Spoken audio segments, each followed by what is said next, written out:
अच्छा मैम, मुझे ये बताइएगा कि आजकल का दौर, जैसे कि आपको पता है कि लोगों में स्ट्रेस लेवल बहुत ज़्यादा है। तो अपने करियर को लेकर ये जो स्ट्रेस होती है, ये क्या है? इस बारे में हमारी ऑडियंस को बताइएगा। जी, आज का जो टॉपिक हमने चूज़ किया है डिस्कशन के लिए, बात करने के लिए, अवेयरनेस पैदा करने के लिए, वो है कि करियर करियर स्ट्रेस, ठीक है? करियर स्ट्रेस कैसे वजह बनता है, डिफरेंट प्रॉब्लम्स की, और करियर स्ट्रेस है क्या? तो करियर स्ट्रेस बेसिकली इसको हम शुरू से समझते हैं, ठीक है? ये एक ऐसी चीज़ है, करियर ख़ास तौर पे एक ऐसी इम्पोर्टेंट चीज़ है, जो हर बंदे की ज़िंदगी में, देखें आप हैं, मैं हूँ या एक स्टूडेंट है, हर बंदे ने एक करियर चूज़ करना है, ठीक है? एक ज़रिया है ये रोज़गार का, रोज़गार के बगैर किसी का गुज़ारा नहीं है। हर बंदे ने करियर चूज़ करना, और इसकी जो बेस है वो शुरू से बनती है। और जो प्रॉब्लम्स आते हैं, जो स्ट्रेस पैदा होता है, वो भी स्टार्ट से आता है। तो देखिए, कुछ बच्चे ऐसे हैं, कुछ इंसान ऐसे हैं जो कि एक स्पेसिफिक चीज़ के लिए बने हैं, दूसरी चीज़ के लिए नहीं बने। अब एक बच्चा है जो मैथ के लिए बना ही नहीं है, उसके अंदर मैथमेटिकल स्किल्स हैं ही नहीं, लेकिन हम उसे क्या कह रहे हैं कि तुमने मैथ ही पढ़नी है, ठीक है? आगे तुमने इंजीनियरिंग ही करनी है। तो वो क्या है, वो एक स्ट्रेस जो है ना, हम उसका बचपन से तैयार करना शुरू कर देते हैं, उसको बर्डनाइज़ करते हैं बहुत ज़्यादा। तो हॉवर्ड गार्डनर की थ्योरी है, अगर आप लोगों ने बीएड, एमएड किया हो, तो उन लोगों ने ज़रूर पढ़ा होगा। हॉवर्ड गार्डनर की थ्योरी है, थ्योरी ऑफ मल्टीपल इंटेलिजेंस। तो उस थ्योरी के अकॉर्डिंग जो उसने 1986 में ये थ्योरी पेश की, ठीक है? अब इसमें उसने ये बताई एक बात कि आप जो इंटेलिजेंस जो है ना, हर इंसान के अंदर इंटेलिजेंस की एक अलग चीज़ है। यानी अगर आपके एक इंसान के अंदर अगर ये खूबी है कि वो मैथ में अच्छा है, तो हो सकता है दूसरा स्पोर्ट्स में अच्छा हो, उसके अंदर स्पोर्ट्स की स्किल हो। तो इंटेलिजेंस जो है ना, वो इन तमाम एरियाज़ से मिलकर बनती है। तो हर बंदा हर एरिया में परफेक्ट नहीं हो सकता। कोई अगर मैथ में अच्छा है, तो उसकी स्पोर्ट्स की स्किल अच्छी होंगी, ठीक है? किसी की स्पोर्ट्स की स्किल अच्छी होंगी, कोई पढ़ाई नहीं चाहता। कुछ बच्चे ऐसे हैं जो कहते हैं कि हमें हमसे जितना मर्ज़ी आप जो है ना वो गेम्स करवा लें, हम गेम्स में पार्टिसिपेट करेंगे, इंटरनेशनल लेवल तक चले जाते हैं, लेकिन वो पढ़ाई नहीं कर सकते। और कुछ बच्चे जो हैं वो मैथ में, बायो में, फिज़िक्स में, इन सब्जेक्ट्स में अच्छे होते हैं। तो ये चीज़ है कि आप ये जो स्ट्रेस है, ये हमारे माशरे में शुरू से पैदा किया जाता है। जब बच्चा जो है वो स्कूल में स्टार्ट करते हैं, स्कूलिंग स्टार्ट होती है बच्चे की, वहाँ से उसको प्रेशराइज़ किया जाता है कि आपने जो है वो अच्छे ग्रेड्स लेने हैं।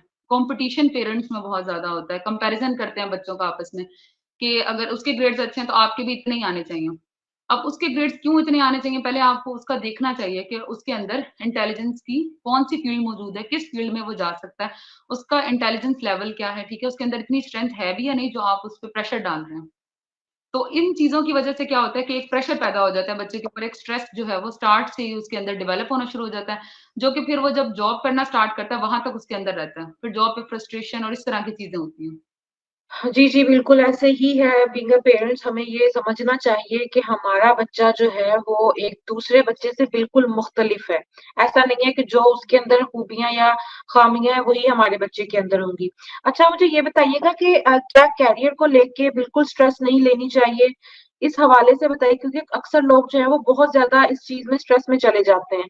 तो क्या करियर को लेके स्ट्रेस लेना चाहिए, और अगर लेनी चाहिए तो किन-किन वजूहात की बिना पर लेनी चाहिए?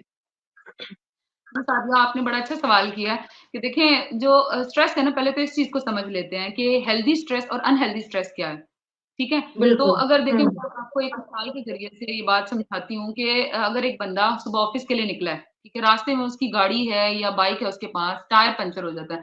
अब वो पंक्चर लगाने की बजाय वो ये सोचे कि कुछ नहीं होता, आज मैं ऑफ़िस नहीं जाता, आज सारा दिन एन्जॉय करते हैं, ठीक है? ये क्या है? ये गलत चीज़ है। आपकी एक ड्यूटी है जो आपको पूरी करनी है। अगर आप वहाँ पे स्ट्रेस नहीं ले रहे ना, तो ये क्या है, अनहेल्दी स्ट्रेस है।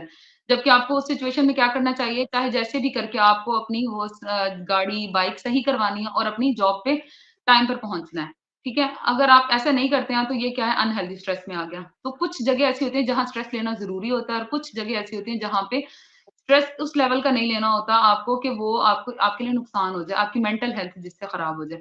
अब करियर है, करियर को लेके स्ट्रेस लेने का मतलब ये है कि आपने पहले तो आपने ये देखना है कि आपने करियर चूज़ कौन-सा करना है, ठीक है? आपके अंदर जिस चीज़ की एबिलिटी है, पेरेंट्स को भी ये चीज़ देखनी चाहिए और बच्चों को भी ये चीज़ देखनी चाहिए कि वो क्या कर सकते हैं। जिस चीज़ में वो अच्छे हैं, उनका जिस चीज़ की तरफ ध्यान ज़्यादा है, जो चीज़ वो आसानी से कर सकते हैं, जिस काम को करके, जिस स्टडी को करके उन्हें मज़ा आ रहा है, जिस सब्जेक्ट को पढ़ के, पहले तो चूज़ ही वो वाला सब्जेक्ट करें, ठीक है? और फिर ये ना हो कि अगर आपके एग्ज़ाम्स में मार्क्स अच्छे नहीं आ रहे हैं, तो बच्चा रिलैक्स हो जाए। वो कहे कुछ नहीं होता अगर मैं फेल हो गया तो। नहीं, आपने वहाँ स्ट्रेस लेना है, आपने पढ़ना है, आपने मार्क्स अच्छे लेने हैं, लेकिन एक वो जो नंबरों की, वो जो मार्क्स की एक स्पीड है ना, उसमें नहीं भागना। अगर आप उसमें भागेंगे, देखेंगे, कंपैरिज़न करेंगे कि एक बच्चा अगर है, उसके अगर ए ग्रेड आ रहा है, तो मेरा भी हर सूरत ए ही आना चाहिए। हो सकता है आपकी मेंटल एबिलिटी इतनी ना हो कि आप वो ले सकें। आप पढ़ें, अपनी तरफ से पूरा बेस्ट दें, लेकिन उस दौड़ में ना खुद लगे, ना ही पेरेंट्स को चाहिए कि वो बच्चों को इस दौड़ में लगाएँ। इसकी वजह से जो स्ट्रेस पैदा होगा, ये सही नहीं होगा। बिल्कुल, आपने एग्ज़ाम्पल देके बहुत ही अच्छे तरीके से जो है वो एक्सप्लेन किया। आई होप कि हमारी ऑडियंस को भी काफ़ी चीज़ें सीखने को मिलेंगी आज की इस पॉडकास्ट से। अच्छा, मुझे ये बताइएगा कि क्या करियर स्ट्रेस जो है, ये वजह बन जाता है डिप्रेशन और एंग्ज़ायटी की? क्योंकि देखा जाता है कि जब लोग एक चीज़ को अपने सर पे सवार कर लेते हैं, तो फिर वो उस वजह से डिप्रेशन में जाना शुरू हो जाते हैं। तो इस हवाले से ज़रा रोशनी डालिएगा। हाँ जी। जी, सादिया बिल्कुल असल में इसका मकसद ही यही था आज के डिस्कशन का कि लोगों को इस बारे में अवेयरनेस दी जाए। जो चीज़ हमारे माशरे में बड़ी कॉमन समझी जाती है कि बच्चों को आप प्रेशराइज़ कर रहे हैं या फिर अगर जॉब नहीं मिल रही है किसी को बड़े होकर, जॉबलेस है एक इंसान, तो कोई इसकी कंडीशन नहीं समझ रहा कि वो डिप्रेशन और एंग्ज़ायटी का शिकार हो रहा है। अब वो कैसे डिप्रेशन, एंग्ज़ायटी का शिकार हो रहा है, देखें अगर हम इसको बच्चों में पहले स्टार्ट डिस्कस करें, जब स्कूलिंग हो रही होती है बच्चों की, ठीक है? आप बच्चों को जब पेरेंट्स आपस में मिलते हैं, एक-दूसरे के साथ कंपैरिज़न करते हैं बच्चों का, कि मेरे बच्चे के इतने ग्रेड्स हैं, तो आपके बच्चे के इतने ग्रेड्स हैं, ठीक है? वो बच्चों में एक कंपैरिज़न आया। अब क्या है पेरेंट्स दूसरों को देख के दूसरे के बच्चे के अच्छे मार्क्स हैं, अपने बच्चों को डाँटते हैं, ठीक है? उन्हें डिग्रेड करेंगे, बुरा-भला कहेंगे कि उसके बच्चे के भी तो अच्छे मार्क्स आ गए हैं ना, आप क्यों ना ले सके इतने मार्क्स? अपने बच्चे के साथ बजाए इसके कि आप डिस्कस करें बैठ के कि उसके साथ क्या मसले-मसाइल हैं, क्यों नहीं वो अच्छे ग्रेड्स ले पा रहा? हम क्या करते हैं बच्चों को बार-बार पिंच करते हैं, उन्हें बार-बार डिग्रेड करते हैं। इसकी वजह से क्या होता है कि बच्चों के अंदर कुछ बच्चे ऐसे होते हैं जो कि उदासी की तरफ चले जाते हैं, बहुत ज़्यादा उदास रहने लग जाएँगे। वो ये सोचते हैं कि अब वो कुछ कर ही नहीं सकते, वो ज़िंदगी में कुछ बन ही नहीं सकते। फिर बच्चे इतने ढीठ हो जाते हैं जिसे हम कहते हैं ना कि अब बच्चे को आप अक्सर सुना होगा ख़वातीन कहती हैं बहुत ही ढीठ है, कुछ भी कर लो पढ़ता ही नहीं है। ट्यूशन्स लगा लो, स्कूल में अच्छे से अच्छे हुँ। स्कूल में डालो, वो नहीं पढ़ रहा। तो क्या है उस बच्चे ने होप छोड़ दी है, ठीक है? वो डिप्रेशन की तरफ जा रहा है, ये साइन है इस चीज़ का कि अगर बच्चा रिस्पॉन्स नहीं दे रहा किसी भी तरीके से अच्छा, तो ये इस चीज़ का साइन है कि वो डिप्रेशन में जा रहा है। अब कुछ बच्चे ऐसे होते हैं कि जो एंग्ज़ायटी का शिकार हो जाते हैं। हर वक़्त खौफ़ का, डर का शिकार होंगे। बैठे-बैठे हाथ-पाँव उनके बहुत ज़्यादा शिवर करेंगे, टाँगें हिलेंगी, हाथों को बहुत ज़्यादा हिलाएँगे।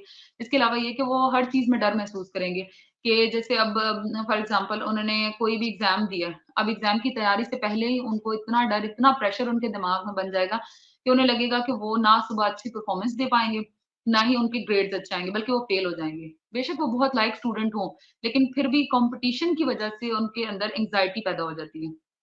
तो इस तरह से ये जो दिमागी अमराज़ हैं, इसका शिकार हो जाते हैं स्टूडेंट्स भी और वो लोग जो जॉबलेस हैं। अब एक बंदा जॉबलेस है, ठीक है, उसको जॉब नहीं मिल रही है।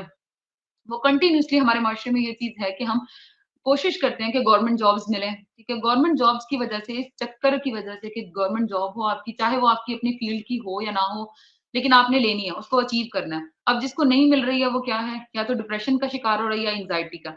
बजाए इसके कि ये समझे कि हो सक अब जॉब नहीं मिल रही उसको, तो वो कोई दूसरा रास्ता इख्तियार करे, ठीक है ना? किसी और फ़ील्ड की तरफ जाए, बिज़नेस को, किसी और चीज़ को ट्राई करे। तो हमारे यहाँ ये चीज़ है कि उस चीज़ की अवेयरनेस ही नहीं है।